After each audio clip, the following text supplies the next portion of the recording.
Vande Mataram network 10 देख रहे हैं आप और मैं हूं आपके साथ सीमा चौधरी। पश्चिमांचल लाइव के इस बुलेटिन में आप सभी का स्वागत है। और चलिए खबरों की ओर रुख करेंगे, लेकिन इस बीच गाजियाबाद से एक बड़ी खबर आपको बता दें, जहां एसएसपी एम मुनिराज ने की बड़ी कार्रवाई। जिले के 17 सिपाहियों के निलंबन की सिफारिश। आईजी के आदेश के बाद निलंबन की कार्रवाई होगी पूरी। विभागीय कार्य में स्थिरता के चलते की गई है निलंबन की मांग।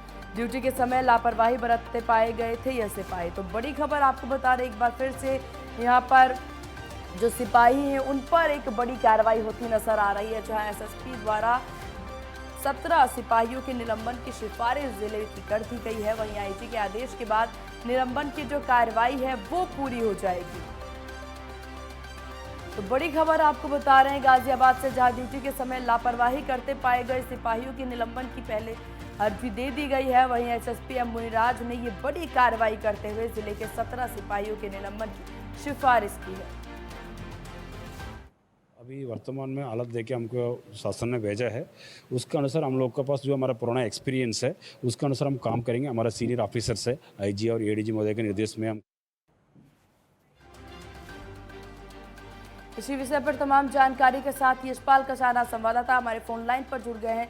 यशपाल, किस तरीके से कार्रवाई करते हुए नजर आ रही है पुलिस और कहां तक ये कार्रवाई बढ़ी? देखिए, आपको बता दें कि जिस तरीके से गाजियाबाद के एसएसपी मुनिराज जी ने एक कार्रवाई की है, जिसमें 17 जो सिपाहियों के खिलाफ इसमें कार्रवाई की गई है। सबसे बड़ी बात इसमें यह है कि जब से गाजियाबाद में एसएसपी के तौर पर मुनिराज जी को तैनात किया गया है, तभी से लगातार एसएसपी द्वारा सभी थानों का निरीक्षण किया जा रहा है, लगातार चेकिंग अभियान चलाए जा रहे हैं।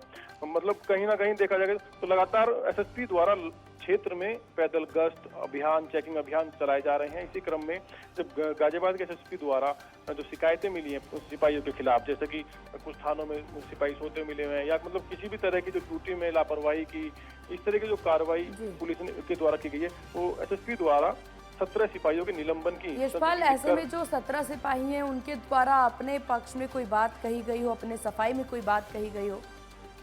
देखिए, जिस तरीके की जो कार्रवाई की गई है इसमें, क्योंकि एसएसपी मुनिराज जी अभी फिलहाल गाजियाबाद में एसएसपी के तौर पर तो तैनात किए गए, लेकिन अस्थायी तौर पर इनको रखा गया है। क्योंकि यहाँ पर अभी किसी तैनाती है तो इन्होंने आईजी को ये संस्तुति भेजी है। वहाँ से आईजी के वहाँ से ही जब इसकी जांच होगी उसके बाद आदेश किए जाएंगे इनके निलंबन का। तो अभी तक तो ऐसी कोई बात इनके सामने नहीं आई कि ऐसे सिपाही सामने पेश हुए हैं या किसी तरह की कोई बात इनके द्वारा की गई है, लेकिन लापरवाही के कारण ही इनके खिलाफ कार्रवाई की जा रही है। तो क्या उम्मीद जताई जा रही है कब तक इनके निलंबन पे कार्रवाई पूरी हो जाएगी? देखिए, एसएसपी द्वारा आईजी को संस्तुति की गई है, आदेश आईजी द्वारा किया जाएगा, तो इसमें जाहिर सी। चलिए, आपका बहुत शुक्रिया तमाम जानकारी साझा करने के लिए यशपाल। और एक और बड़ी खबर आपको बता दें, जहां नोएडा में बढ़ रहा कोरोना का ग्राफ। बढ़ते संक्रमण के कारण लगी धारा 144। 24 घंटे में मिले 117 नए मरीज। 24 घंटे में कुल 113 लोग हुए ठीक। कोरोना नियमों को लेकर के आदेश जारी, भीड़भाड़ वाले इलाकों में हो पालन। तो बड़ी खबर आपको बता रहे हैं, जहां कोरोना के मामले लगातार बढ़ते जा रहे हैं, जिसको लेकर के नोएडा में अब बढ़ते ग्राफ को देखते हुए धारा 144 लागू कर दी गई है। वहीं 24 घंटे में कुल 117 मरीज यहां मिले हैं, जहां 24 घंटे में कुल 113 लोग ठीक हुए हैं। वहीं कोरोना नियमों को लेकर के आदेश जारी की गई, जहां भीड़भाड़ वाले इलाकों में इन आदेशों का पालन किया जाएगा। यानी बढ़ते कोरोना के मामले के बीच अब यहां पर प्रशासन द्वारा धारा 144 लागू की गई है, ताकि ये जो कोरोना के मामले दिन प्रतिदिन बढ़ते जा रहे हैं इन पर लगाम लगाया जा सके, इन पर रोक लगाया जा सके। गौतम बुद्ध नगर में लगातार कोरोना के मामले तेजी से बढ़ रहे हैं। अगर बात करें 24 घंटे की, तो 117 केस जो है 24 घंटे के अंदर निकल के सामने आए हैं। वहीं बात करें अगर 24 घंटे के अंदर में 16 छात्र जो है पॉजिटिव निकल करके सामने आए हुए हैं। वहीं जो 24 घंटे के अंदर में 113 मरीज जो है ठीक होकर के अपने घर वापस गए हैं। इस समय हम नोएडा के कोविड अस्पताल में हैं। आपको बता दें कि कोविड अस्पताल समेत जो अलग अलग निजी अस्पताल है उसमें कम से कम 731 मरीजों का इलाज चल रहा है। लगातार कोरोना के मामले तेजी से रहे हैं, जिसको लेकर स्वास्थ्य विभाग जो है पूरी तरीके से चिंतित है। अगर बात करें उत्तर प्रदेश में, तो सबसे पहले स्थान पर गौतम बुद्ध नगर है और दूसरे स्थान पर गाजियाबाद, तीसरे पर लखनऊ। कोविड के लगातार मामले सामने आ रहे हैं। इसी को लेकर धारा 144 बढ़ाई गई है। उसमें साफ तौर पर निर्देश दिए जा रखे हैं। कोविड के बढ़ते मामलों को लेकर के धारा 144 लगाई गई है। साथ ही साथ मार्केट एरिया में मास्क को लेकर चालान किए जा रहे हैं। अगर कोई गाइडलाइंस का पालन नहीं करता है तो उसके खिलाफ जो है जुर्माने की भी कार्रवाई की जा रही है। पब्लिक सिटी एरिया, मॉल्स और अन्य जगहों पर जो है 112 नंबर गाड़ियां और पुलिस के द्वारा जो है कोविड गाइडलाइंस का पालन भी कराया जा रहा है। नोएडा से विनायक गुप्ता, नेटवर्क 10। वहीं नोएडा में गाजियाबाद में स्कूली बस में हुए हादसे के बाद परिवहन विभाग जाग उठा है। इस कड़ी में नोएडा परिवहन विभाग अभियान चला करके वाहनों पर कार्रवाई कर रहा है।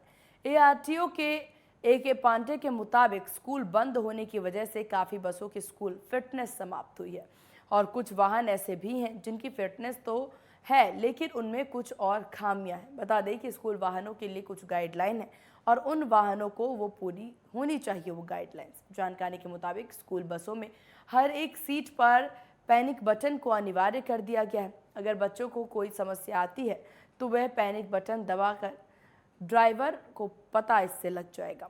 इसके अलावा बाहर की साइड में लगी ग्रिल के पाइप की संख्या बढ़ाई गई है, जबकि इन स्कूल बसों में सीसीटीवी कैमरे भी लगे होने चाहिए और बसों के अंदर फायर इक्विपमेंट के साथ साथ फर्स्ट एड बॉक्स की भी व्यवस्था होनी चाहिए। ये सारी चीज़ें बस में होगी तभी उनको फिटनेस सर्टिफिकेट दिया जाएगा। वहीं स्कूली बसों में खामियां मिलने पर अभिभावकों के लिए हेल्पलाइन नंबर जारी किया गया है। अभिभावक 012025055556 पर फ़ोन कर सूचना दे सकते हैं। इससे तो काफ़ी फ़ायदा होने वाला है सर। सबसे पहली बात तो है कि पैनिक बटन लगने के साथ में यदि किसी बच्चे को कोई दिक्कत है तो साथ के साथ उसे दबा सकता है और बस रुक जाती है। और दूसरा इसका यह है कि इसके साथ साथ ड्राइवर को भी सुरक्षा है कि वो तुरंत रोक लेता है और बच्चों को भी सीट से ही पैनिक बटन दबाने की फैसिलिटी है।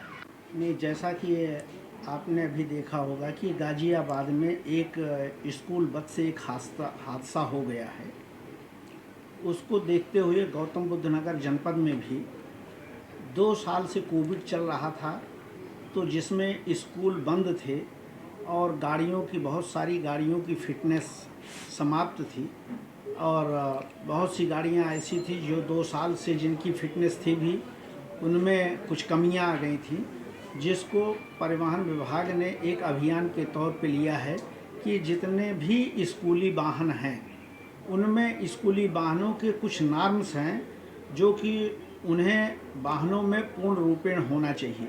पिछले कई दिनों पहले गाजियाबाद में एक स्कूल बस के अंदर एक बच्चे की मौत हो गई थी। उल्टी करने के दौरान उसने सिर बाहर निकाला था और खंभे से टकराकर उसकी मौत हो गई थी। उसी को लेकर के गौतम बुद्ध नगर का एआरटीओ विभाग पूरी तरीके से अलर्ट मोड पर दिखाई दे रहा है। लगातार जो है स्कूल बसों के खिलाफ जो है अभियान चलाया जा रहा है। इसी कड़ी में जो है कल एआरटीओ विभाग ने एक टोल फ्री नंबर भी जारी किया है और उसमें बसों के खिलाफ में साफ तौर पर कहा गया है कि बसों के अंदर पैनिक बटन लगाए जाएंगे। साथ ही साथ और टोल फ्री नंबर जारी किया गया। अगर किसी अभिभावक को कोई दिक्कत होगी तो उस पर कॉल करके शिकायत करें, उस पर तुरंत जो है एआरटीओ विभाग द्वारा एक्शन लिया जाएगा। आप तस्वीरों में देख सकते हैं ये पैनिक बटन लगाए गए हैं। ये पहले ड्राइवर की सीट के पास होते थे, लेकिन अब हर एक सीट के पास में जो है पैनिक बटन लगाए जा रखे हैं, जिससे कि अगर किसी बच्चों को कोई दिक्कत होती है, कोई बुखार आता है या सर दर्द होता है, उल्टी आती है, किसी भी चीज़ को लेकर प्रॉब्लम होती है, तो वो इस पैनिक बटन को दबा करके सीधे ड्राइवर के पास में अलर्ट बजेगा और ड्राइवर जो है साइड में बस लगाकर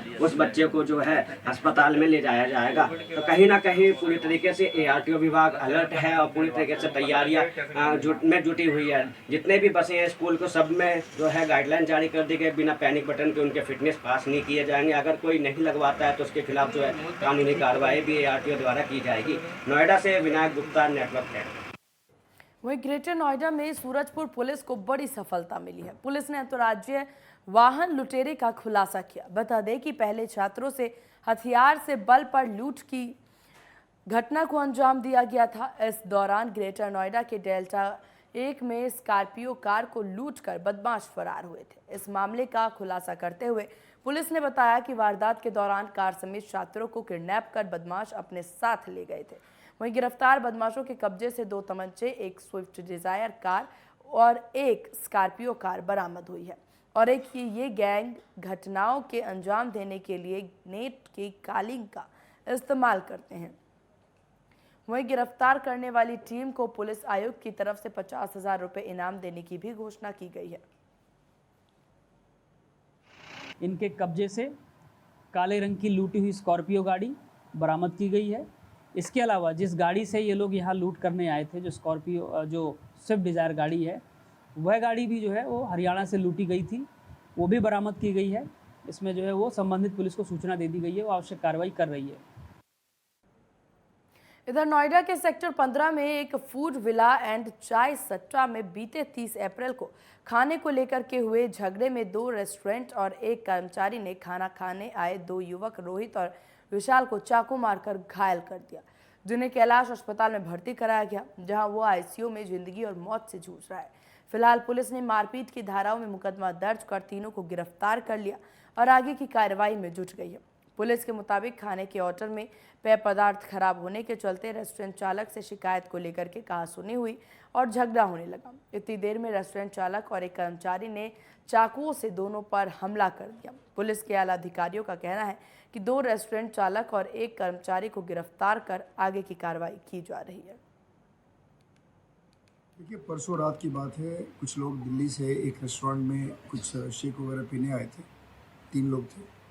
उन लोगों के साथ जो ये दुकानदार था, किसी बात को लेकर के मारपीट हुई। उसमें दुकानदार प्लस के लोगों ने उन लोगों के ऊपर हमला किया और किसी धारदार हथियार से उनको चोट पहुंचाई है। हम लोगों ने उसमें तत्काल सूचना के बाद उनको हॉस्पिटल पहुंचवाया है। एक निजी अस्पताल में उनका इलाज चल रहा है, दोनों ठीक हैं। और बाकी इधर हम लोगों ने तीनों को अरेस्ट किया है, एफआईआर दर्ज कर ली और इसमें वैधानिक कार्रवाई की जा रही है। पश्चिमी यूपी के मुजफ्फरनगर जनपद में ईद से ठीक एक दिन पहले सोमवार को पुलिस प्रशासन ने ईदगाह पर चेकिंग अभियान चलाने के साथ साथ निरीक्षण किया। वहीं पुलिस प्रशासन ने मुस्लिम धर्मगुरुओं से संवाद करते हुए ईदगाह और मस्जिद में नमाज पढ़ने की बात के साथ साथ शांतिपूर्ण भाईचारे के साथ ईद के त्यौहार को बनाने की अपील की। बहरहाल पुलिस अधिकारियों की माने तो अति संवेदनशील क्षेत्रों में कल ईद के त्यौहार को लेकर के अतिरिक्त पुलिस बल तैनात कर दिया गया है। वहीं पुलिस प्रशासन ने धर्म गुरुओं के जरिए ईद के त्यौहार पर मुस्लिम भाइयों को यह भी संदेश दिया कि कोई भी कल सार्वजनिक स्थल पर नमाज अदा नहीं करेगा। अभी हमने ईदगाह का भी अभी भ्रमण किया है, वहाँ की व्यवस्था वगैरह सभी चीज़ें अभी हमने पढ़ की है। और साथ में एडीएम भी थे, सिटी मजिस्ट्रेट, सीओ सिटी वगैरह सभी लोग थे और ईदगाह कमेटी के भी सदस्य थे। और उनको भी जो भी शासन के दिशा निर्देश हैं उनके बारे में भी पुनः अवगत करा दिया गया है। और आप सभी लोग जान रहे हैं कि पिछले 10-12 दिन से ही हम सभी से संवाद बनाए हुए हैं। सभी को जो शासन के जो दिशा निर्देश हैं कि सारी जो भी धार्मिक कार्यक्रम हैं वो कोई भी सार्वजनिक स्थल पर नहीं होना, चाहे सड़क हो, चौराहा हो, उसके बारे में भी सभी को फिर से पुनः अवगत कराया है। और सभी ने आश्वस्त किया है कि ऐसा कुछ भी नहीं होगा। और मैं समझता हूँ जो कल का त्यौहार है वो पूरे हर्षोल्लास से सर कई दिनों से। और यहाँ रुकते एक बहुत छोटे से ब्रेक।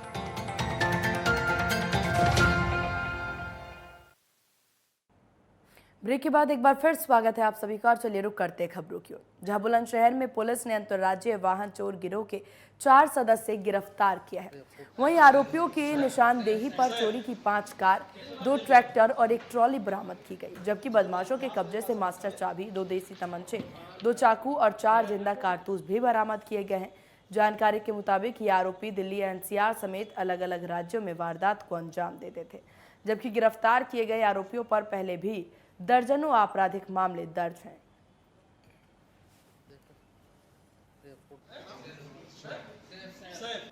नगर और उनकी टीम द्वारा एक बड़ी कार्रवाई की गई है, जिसमें बड़ी गाड़ियाँ 5 उसमें एक कार है और 2 ट्रैक्टर है, एक ट्राली है।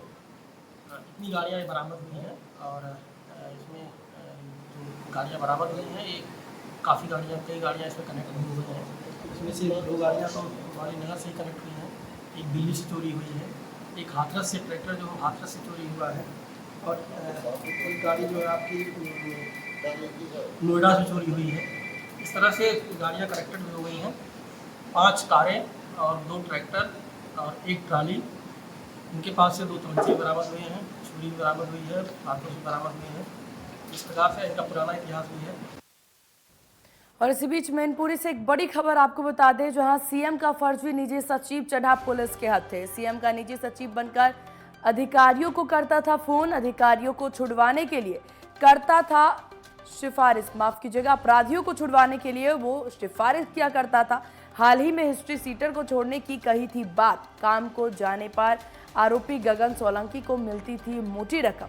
वहीं मैनपुरी पुलिस ने हिस्ट्री सीटर अपराधी गगन सोलंकी को गिरफ्तार किया।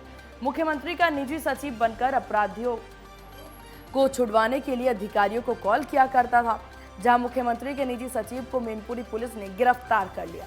पकड़े गए आरोपी के द्वारा हिस्ट्री सीटर को छुड़वाने के लिए इंस्पेक्टर सीओ के अलावा एसपी को भी फोन किया गया और मुख्यमंत्री के निजी सचिव होने की बात कहकर हड़काने के बाद हिस्ट्री सीटर को छोड़ देने की बात कही गई थी। एसपी के आदेश पर सर्विलांस टीम ने मुख्यमंत्री के फर्जी निजी सचिव को गिरफ्तार कर लिया। इससे पहले भी आरोपी प्रदेश भर के तमाम अन्य अधिकारियों को मुख्यमंत्री का निजी सचिव बनकर फोन किया करता था और काम जैसे ही उसका पूरा हो जाता था उसके बाद उसे मोटी रकम भी दी जाती थी। मैनपुरी की बेवर थाना पुलिस ने हिस्ट्री सीटर अपराधी गगन सोलंकी उर्फ राजन गगन को गिरफ्तार कर लिया।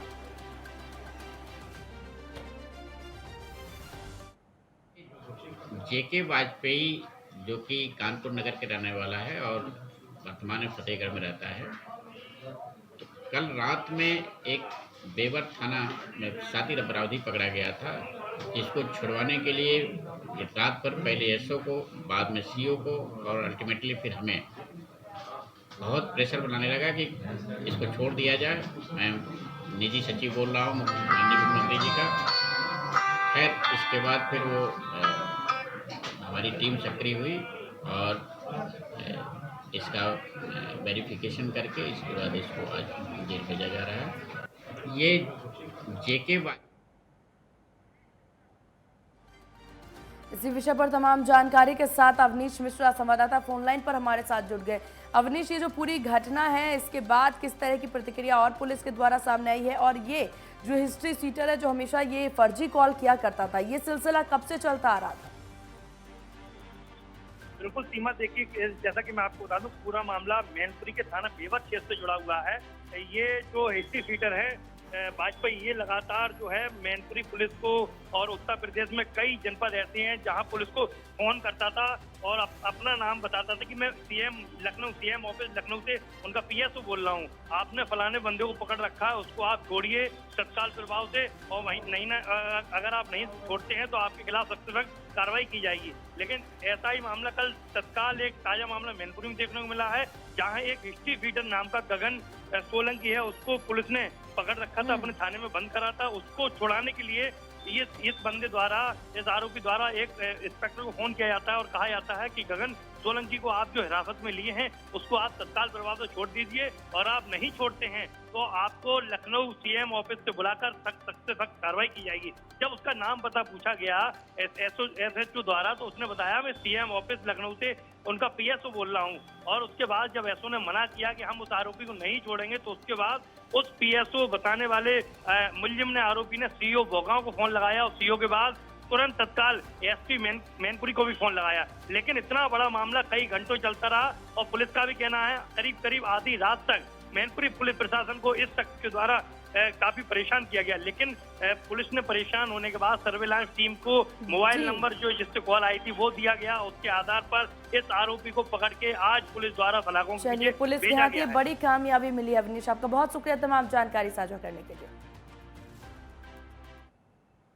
वहीं सहारनपुर में नाकुट पुलिस को बड़ी कामयाबी मिली है। बता दें कि लूट की घटना को अंजाम देने वाला एक आरोपी पुलिस के हत्थे चढ़ा है। जानकारी के मुताबिक लुटेरा किराए पर गाड़ी कर नकुट पहुंचा था और किराया देने की बजाय चाकू दिखा करके गाड़ी लूट ली थी। वहीं इस मामले में गाड़ी चालक ने थाने पर पुलिस को सूचना दी, जिस पर एक्शन लेते हुए पुलिस ने तत्परता से कार्रवाई करते हुए चंद घंटों में गाड़ी बरामद करते हुए बदमाश को गिरफ्तार किया। 5/2022 को सुबह 4 बजे के लगभग विनोद निवासी अम्बाला कैंट द्वारा थाने पर सूचना दी गई कि मैं अम्बाला से एक सवारी को लेकर थाना नकुट के लिए आया था। जैसे मैं नकुट बाईपास पर आया कि उसी समय उस व्यक्ति ने किराया न देकर चाकू का भय दिखाकर उससे उसकी इको कार है जिसका नंबर है HR1U5576, इसको छीनकर ले गए। इस सूचना पर तुरंत अभियोग पंजीकृत किया गया और थाना प्रभारी के कुशल निर्देशन में उनकी टीम के द्वारा तो गाड़ी व अभियुक्त को गिरफ्तार नालूवाला से गिरफ्तार कर लिया गया है अभियुक्त के कब्जे से एक अदर चाकू बरामद हुआ था। अभियुक्त का नाम सुरजीत पुत्र राजवीर, जो थाना बावड़ी जिला शामली का रहने वाला है, उसको गिरफ्तार कर लिया गया। उसे कब्जे से छीनी हुई गाड़ी बरामद कर ली गई है। और इसी बीच सहारनपुर से एक बड़ी खबर आपको बता दें, जहां NH 344 पर दर्दनाक सड़क हादसा। कार ने बाइक सवार दंपति को मारी टक्कर, महिला की मौके पर ही हुई मौत, वहीं पति की हालत काफी गंभीर, कार चालक फरार, पुलिस कार्रवाई में जुटी। तो सहारनपुर के सरसबा थाना क्षेत्र के नेशनल हाईवे 344 पर एक दर्दनाक सड़क हादसा हुआ, जिसमें हाईवे पर तेज गति से आ रही कार ने आगे चल रहे बाइक को पीछे से टक्कर मार दी, जिसमें महिला की मौके पर ही मौत हो गई और उसका पति गंभीर रूप से घायल हो गए। वहीं महिला की मौत की खबर लगते ही परिवार में कोहराम मच गया। बता दें कि हरियाणा के यमुनानगर निवासी अजब सिंह अपनी पत्नी 60 वर्षीय संतोष के साथ थाना रामपुर के गांव मोहितपुर से बाइक पर सवार होकर घर जा रहे थे। जब वे हाईवे पर सरसबा स्थित कच्छ के पास पहुंचे तो पीछे से तेज गति से आ रही कार ने बाइक को जबरदस्त टक्कर मार दी। टक्कर लगते ही संतोष बाइक से उछलकर सड़क पर गिर गई, जहां गिरते ही उसका सर फट गया। अजब सिंह गंभीर रूप से घायल हो गया। मौके पर पहुंची एम्बुलेंस दोनों को CHC लेकर आई, जहां डॉक्टर ने महिला को मृत घोषित कर दिया। वहीं कार चालक मौके से फरार हो गया। पुलिस का कहना है कि अभी तक घटना के बाबत कोई तहरीर नहीं आई है। तहरीर आने पर अग्रिम कार्रवाई की जाएगी। अभी ना हमारे पास में जो 108 में एम्बुलेंस होती है, आपको सरकारी एम्बुलेंस होती है, तो उससे एक आपका मृतक अवस्था में एक ना आई लेडी जी। अच्छा, उसकी ना उम्र वैसे 58 है, 60 के ना आसपास से जगाधरी के हैं रहने वाले को। तो उनका जो 108 उन्हें आई लेके एम्बुलेंस, अच्छा उनका बताना है ये जो अपना हाईवे अम्बाला वाला, तो उसमें उनका एक्सीडेंट हुआ था। जब वो आई हैं, अंदर आई हैं हमारे पास, तो ना उनकी जो भी एक तो ना हेड इंजरी थी, जैसे चोट होती सर में, एक उनके उसमें थी छाती में, तो बिल्कुल था वही।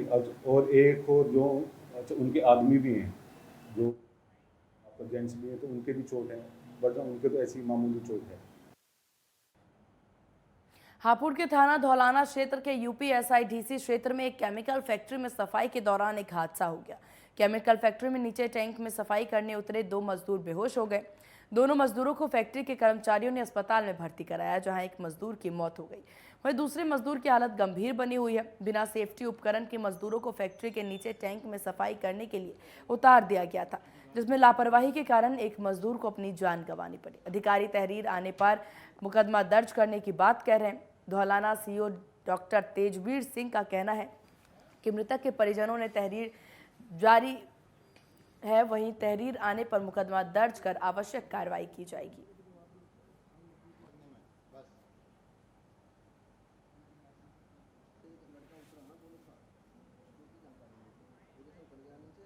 आज दिनांक 2/5 को सुबह लगभग 6 बजे थाना धौलाना क्षेत्र में स्थित SIDC में लीना ऑर्गेनिक्स केमिकल प्लांट के टैंकर में सफाई करते समय 2 मजदूर मूर्छित हो गए, जिन्हें उपचार के लिए अस्पताल भिजवाया गया। उपचार के दौरान एक मजदूर की मृत्यु हो गई है। प्रकरण के संबंध में परिजनों से तहरीर प्राप्त की जा रही है। परिजनों की तहरीर के आधार पर सुसंगत धाराओं में अभियोग पंजीकृत करते हुए अग्रिम वैधानिक कार्रवाई की जाएगी। और इन्हीं खबरों के साथ पश्चिमांचल लाइव के इस बुलेटिन में बस इतना ही। बने रहिए नेटवर्क 10 के साथ। जय हिंद।